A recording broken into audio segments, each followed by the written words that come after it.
معزز خواتین، السلام علیکم ورحمۃ اللہ وبرکاتہ۔ نحمده ونصلی علی رسولہ الکریم، اما بعد فاعوذ باللہ من الشیطان الرجیم، بسم اللہ الرحمن الرحیم۔ رب اشرح لی صدری ویسر لی امری واحلل عقدۃ من لسانی یفقهوا قولی۔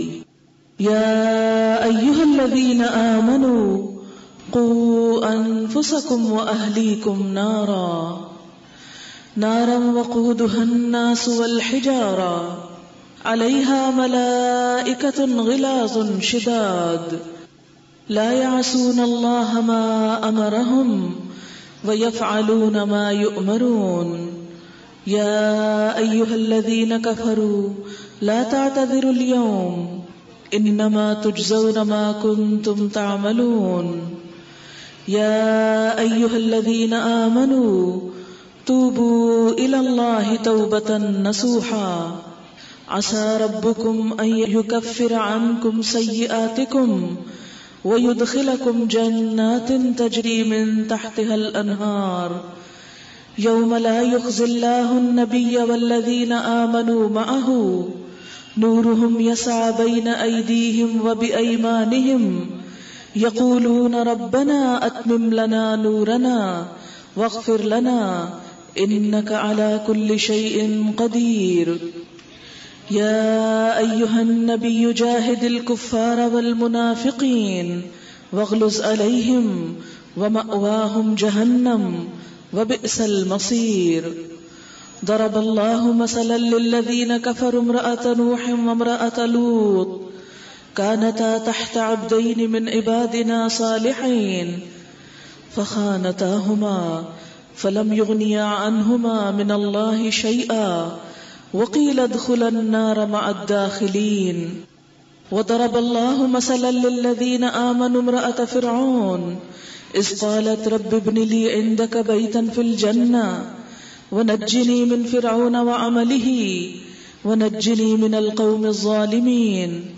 ومريم ابنة عمران التي أحسنت فرجها فنفخنا فيه من روحنا وصدقت بكلمات ربها وكتبه وكانت من القانتين۔ صدق اللہ العظیم۔ شروع کرتی ہوں اللہ کے نام سے جو بے انتہا مہربان نہایت رحم فرمانے والا ہے۔ اے لوگو جو ایمان لائے ہو، بچاؤ اپنے آپ کو اور اپنے گھر والوں کو اس آگ سے جس کا ایندھن انسان اور پتھر ہوں گے، جس پر نہایت تندخو اور سخت گیر فرشتے مقرر ہوں گے، جو کبھی اللہ کے حکم کی نافرمانی نہیں کرتے اور جو کچھ بھی انہیں حکم دیا جاتا ہے اسے بجا لاتے ہیں۔ اس وقت کہا جائے گا کہ اے کافرو، آج معذرتیں پیش نہ کرو، تمہیں تو ویسا ہی بدلہ دیا جا رہا ہے جیسے تم عمل کر رہے تھے۔ اے لوگو جو ایمان لائے ہو، اللہ سے توبہ کرو، خالص توبہ۔ بعید نہیں کہ اللہ تمہاری برائیاں دور کر دے اور تمہیں ایسی جنتوں میں داخل فرما دے جن کے نیچے نہریں بہ رہی ہوں گی۔ یہ وہ دن ہوگا جب اللہ اپنے نبی صلی اللہ علیہ وسلم کو اور ان لوگوں کو جو آپ کے ساتھ ایمان لائے رسوا نہ کرے گا۔ ان کا نور ان کے آگے آگے اور ان کی دائیں جانب دوڑ رہا ہوگا اور وہ کہہ رہے ہوں گے، اے ہمارے رب، ہمارا نور ہم پر مکمل کر دے اور ہم سے درگزر فرما، تو ہر چیز پر قدرت رکھتا ہے۔ اے نبی صلی اللہ علیہ وسلم، کفار اور منافقین سے جہاد کیجئے اور ان کے ساتھ سختی سے پیش آئیے، ان کا ٹھکانہ جہنم ہے اور وہ بہت برا ٹھکانہ ہے۔ اللہ کافروں کے معاملے میں نوح علیہ السلام اور لوط علیہ السلام کی بیویوں کو بطور مثال پیش کرتا ہے۔ وہ دو ہمارے صالح بندوں کی زوجیت میں تھیں، مگر انہوں نے اپنے شوہروں سے خیانت کی اور وہ اللہ کے مقابلے میں ان کے کچھ بھی کام نہ آ سکے۔ دونوں سے کہہ دیا گیا، جاؤ آگ میں جانے والوں کے ساتھ تم دونوں بھی چلی جاؤ۔ اور اہل ایمان کے معاملے میں اللہ فرعون کی بیوی کی مثال پیش کرتا ہے، جبکہ اس نے دعا کی، اے میرے رب، میرے لیے اپنے ہاں جنت میں ایک گھر بنا دے اور مجھے فرعون اور اس کے عمل سے بچا لے اور ظالم قوم سے مجھ کو نجات دے۔ اور عمران کی بیٹی مریم کی مثال دیتا ہے جس نے اپنی شرمگاہ کی حفاظت کی تھی، پھر ہم نے اس کے اندر اپنی طرف سے روح پھونک دی اور اس نے اپنے رب کے ارشادات اور اس کی کتابوں کی تصدیق کی اور وہ اطاعت گزار لوگوں میں سے تھی۔ محترم خواتین، اس وقت میں نے آپ کے سامنے سورۃ التحریم کی آیت نمبر 6 سے 12 تک 6 آیات پڑھی ہیں اور ان کا ترجمہ بھی آپ نے سنا ہے۔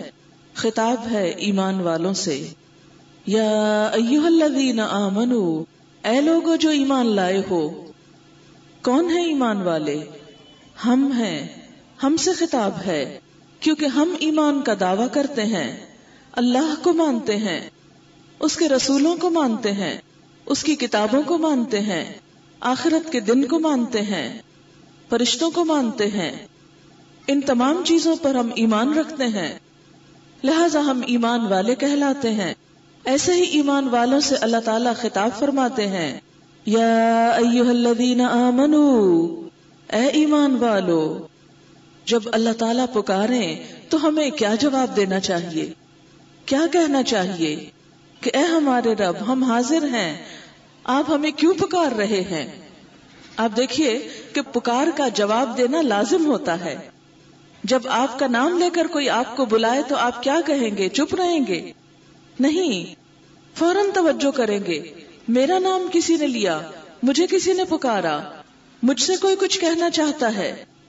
بالکل اسی طرح اللہ سبحانہ و تعالی جب ہمیں ہمارا ذاتی نام نہیں، ہمارا ایمانی نام لے کر ہم کو پکارتے ہیں، اے لوگو جو ایمان لا چکے ہو، تو ہمارا فرض بنتا ہے کہ ہم اس کے آگے جواب دینے والے ہوں کہ جی اے ہمارے رب، ہم حاضر ہیں، ہمیں بتائیے کہ آپ ہم سے کیا چاہتے ہیں۔ اللہ تعالیٰ کیا چاہتے ہیں؟ قوا انفسکم واہلیکم نارا، بچاؤ اپنے آپ کو اور اپنے گھر والوں کو آگ سے۔ گویا ایمان والوں سے اللہ تعالیٰ کا مطالبہ یہ ہے کہ اب تمہیں کوشش کرنی ہوگی تاکہ تم جہنم کی آگ سے خود بھی بچ سکو اور اپنے گھر والوں کو بھی بچا لو۔ عام طور پر ہمارے ذہنوں میں یہ خیال پایا جاتا ہے کہ جب ایک شخص اپنے آپ کو ایمان والا کہہ دیتا ہے، کلمہ پڑھ لیتا ہے، تو پھر جنت اس کا حق ہو جاتی، جنت اس کے لیے ریزرو ہو جاتی، چاہے وہ جیسے مرضی کام کرے، اس کی کوششیں، اس کی محنت جس راستے پہ چاہے لگے، کیونکہ اس نے اللہ کو مان لیا اس لیے جنت اس کی ہو گئی۔ لیکن یہاں تو اللہ تعالیٰ ماننے والوں سے کہہ رہے ہیں کہ اپنے آپ کو آگ سے بچا لو۔ اس کا مطلب یہ ہے کہ کلمہ پڑھنے کے بعد بھی ابھی خطرہ ہے، ابھی فکر کی بات ہے، ابھی کچھ اور کرنا ہے۔ وہ کیا کرنا ہے؟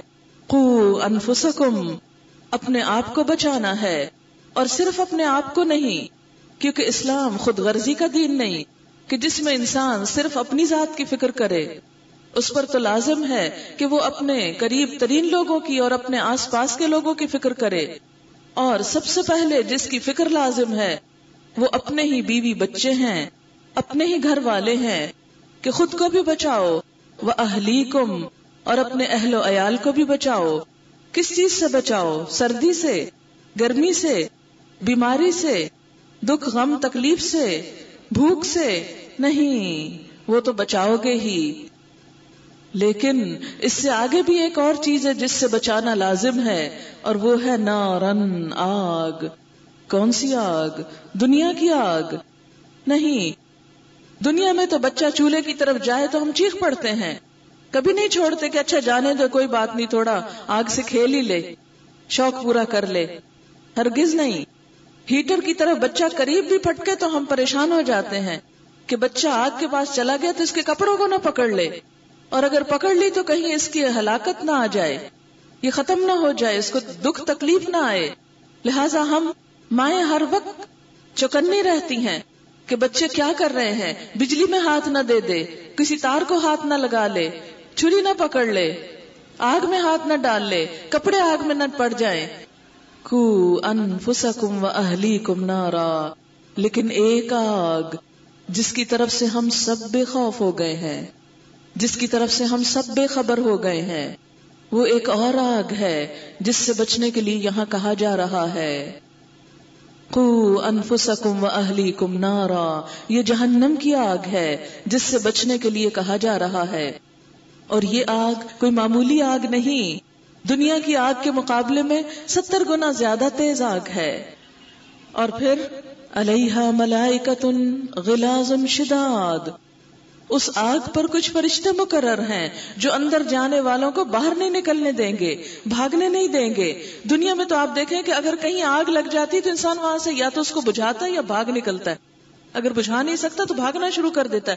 نکلو نکلو اس گھر سے باہر، نکلو نکلو اس آگ سے باہر، دور چلتے ہیں تاکہ یہ ہمارے پیچھے نہ آئے. لیکن جہنم کی آگ، اس سے اگر کوئی نکلنا بھی چاہے گا تو نکلنے نہ دیا جائے گا. جیسے قرآن پاک کی ایک اور آیت میں آتا ہے کلما ارادوا ان یخرجوا منها من غم اعیدوا فیہا، جب کبھی وہ چاہیں گے غم کی وجہ سے، پریشانی کی وجہ سے کہ اس آگ سے نکل جائیں تو اسی میں دوبارہ دھکیل دیے جائیں گے، وہ اس سے نکل نہ سکیں گے. اسی لیے اللہ تعالیٰ کیا فرما رہے ہیں کہ وہ آگ ایسی آگ ہے علیہا ملائکۃ، جس پہ کچھ فرشتے مقرر ہیں. کون سے فرشتے؟ کیسے فرشتے؟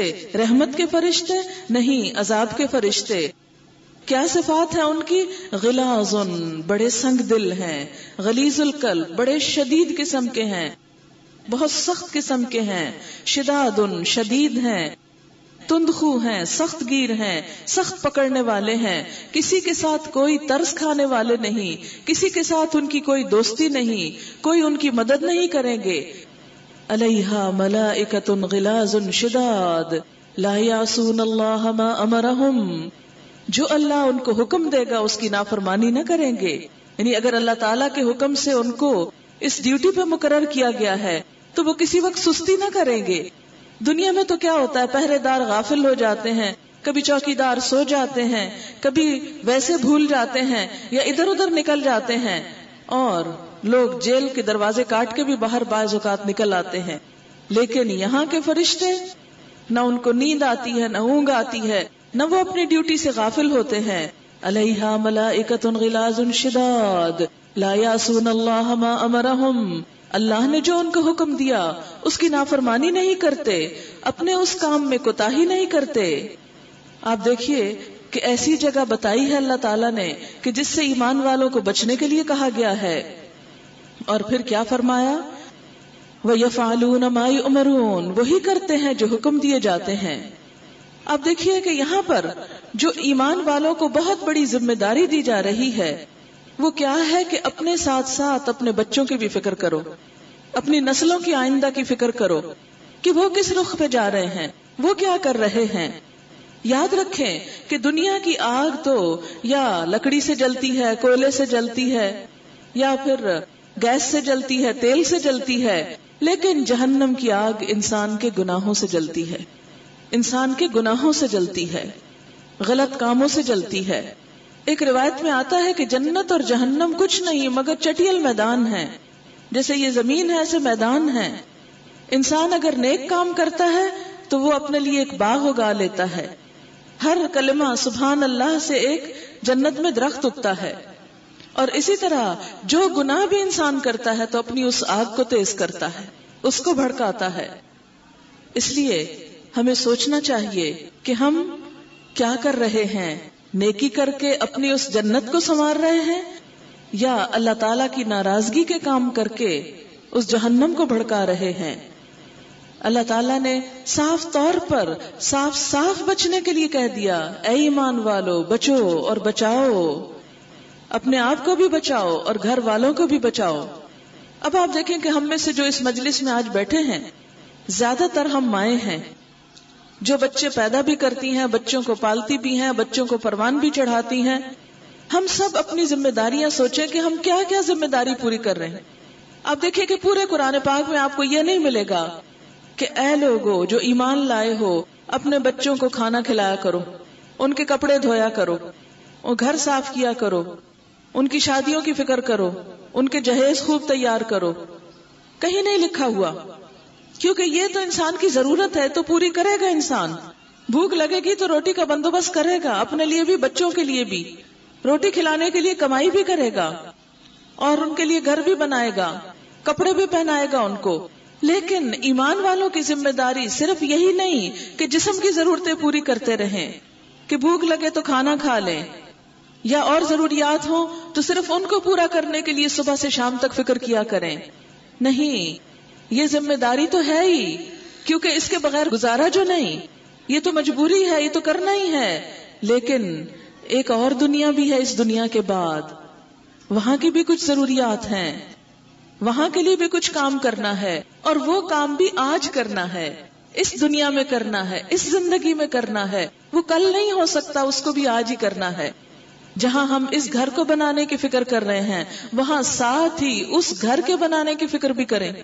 اگر یہاں فکر ہے نا, ہم میں سے ہر ایک کو غم لگا ہوتا ہے, ابھی گھر نہیں بنا, ابھی کرائے پہ رہ رہے ہیں, یا بن گیا ہے تو اس کی چھت پھٹ رہی ہے, اس کو ٹھیک کرانا ہے, رنگ روغن کرانا ہے, یہ فرنیچر گھر پہ لانا ہے, یہ رکھنا ہے, اب یہ ڈیزائن چل پڑا ہے, اس طرح کی چیزیں بنانی ہے.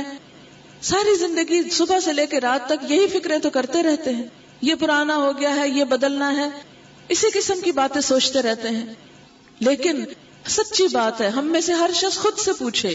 ہماری ایک یہ بڑی مشکل ہو گئی ہے کہ ہم ہر وقت یہ ضرور سوچتے ہیں کہ دوسرے لوگ کیا کر رہے ہیں, لیکن یہ نہیں سوچتے کہ ہم خود کیا کر رہے ہیں. یاد رکھیں کہ انسان جب ایک انگلی دوسرے کی طرف اٹھاتا تو 3 اپنی طرف آ رہی ہوتی ہیں. یہ 3 اپنے آپ کو یاد دلا رہی ہوتی ہیں کہ خود کی بھی فکر کرو. اور عقل مند وہ ہے جو اپنی فکر خود کرے. اور سب سے بڑا علم یہ ہے کہ انسان کو اپنی غلطیوں کا پتہ چل جائے کہ میرے اندر کوتاہیاں کتنی ہیں, میرے اندر خرابیاں کتنی ہیں. کیونکہ ہم دنیا بھر کے علم جان لیتے ہیں, کئی سال اسکولوں, کالجز اور یونیورسٹیز میں پڑھتے ہیں, بڑی بڑی کتابیں ہضم کر جاتے ہیں, لیکن کبھی یہ نہیں پتا چلتا کہ ہمارے قصور کتنے ہیں, کہاں کہاں ہماری غلطی ہے, کہاں کہاں کوتاہی ہے, وہ کون سی چیز ہے جو جہنم کی آگ بھڑکانے میں مددگار بن رہی ہے. اس لیے عقل مند وہ ہے جو اپنے بارے میں خود فکر کرے. اس لیے کہ اگر ہم خود اپنے خیر خواہ نہیں بنتے نا, تو کوئی کسی کا خیر خواہ بن نہیں سکتا, کوئی کسی کا بھلا نہیں کر سکتا. ماں بچے کی جگہ امتحان نہیں دیتی ہوتی اور ڈگری نہیں لے کے اس کو دے سکتی. آپ جیسے مثال کے طور پر آپ دیکھیں کہ آپ بچوں کو کھانا پکا کے تو کھلا دیتے ہیں, اگر خود نہیں کھاتے لقمہ اٹھا کے منہ میں ڈال کے کھلا دیتے ہیں, ان کو کپڑے بنا کے پہنا دیتے ہیں, اور ان کی شادیوں کا انتظام کر دیتے ہیں. لیکن آپ میں سے کوئی ماں بچے کے حصے کا پڑھ کے اس کو ڈگری نہیں دلوا سکتی.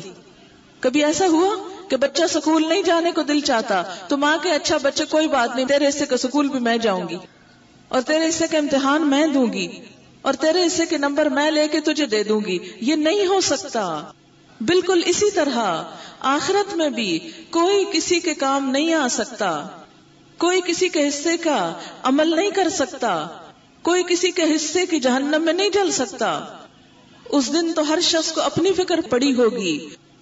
قرآن پاک میں آتا ہے, یوم یفر المرء من اخیہ وامہ وابیہ وصاحبتہ وبنیہ لکل امرئ منہم یومئذ شأن یغنیہ. جس دن انسان بھاگے گا اپنے ہی بھائی سے, اپنی ماں سے, اپنے باپ سے, اپنی بیوی سے, اپنے بیٹے سے, سب سے انسان بھاگے گا. یہ نہ مجھے نظر آئے, مجھ سے کوئی نیکی نہ مانگ لیں, مجھ سے کوئی عمل نہ مانگ لیں. ہر ایک کو اپنی فکر پڑی ہوگی. اس دن کوئی نہ ماں کام آئے گی, نہ بچہ کام آئے گا. سب ایک دوسرے سے چھپ جائیں گے, سب ایک دوسرے سے منہ موڑ جائیں گے, سب بے وفائی کریں گے. اس لیے ہم میں سے ہر شخص کو اپنی فکر کرنا ہوگی. لہذا مجھے بھی اور آپ کو بھی, سب کو کیا کرنے کی ضرورت ہے؟ یہ سوچنے کی ضرورت ہے کہ ہم وہ کون سے کام ہیں جو کر رہے ہیں جس کی وجہ سے ہماری نجات کچھ امید کی جا سکتی ہے, اور کون سے کام ایسے ہیں کہ جو کر رہے ہیں اور ہمیں پتا ہے کہ یہ غلط ہیں اور پھر بھی چھوڑ نہیں رہے. آپ دیکھیں کہ ہم میں سے ہر شخص جب تک اپنی ذمہ داری نہیں سمجھے گا اس وقت تک بات نہیں بنے گی. جب ہم کوئی اچھا کام کرنے لگتے ہیں تو پھر دیکھتے ہیں اچھا فلاں کر رہا ہے, وہ نہیں کر رہا, تو پھر ہمیں کیا پڑی, ہم کیوں کریں؟ نہیں, کوئی کر رہا ہے کہ نہیں کر رہا, ساری دنیا بھی ایک طرف چلی جائے, ساری دنیا کنویں میں گرے تو ہم پیچھے گریں گے, سب گر رہے ہیں تو چلو میں بھی چھلانگ لگا کے دیکھوں. نہیں, اللہ نے مجھے عقل دی ہے, ہم میں سے ہر ایک کو اس عقل کو استعمال کرنا, ہم میں سے ہر ایک کو سوچنا چاہیے کہ مجھے اپنی فکر کرنی ہے, مجھے اس سے نہیں کہ میرے اور آس پاس کیا ہو رہا ہے, مجھے اس سے ہے کہ میں کیا کر رہی ہوں. تو بحیثیت ماں میں اور آپ آج مل بیٹھ کے سوچیں کہ ہم اپنے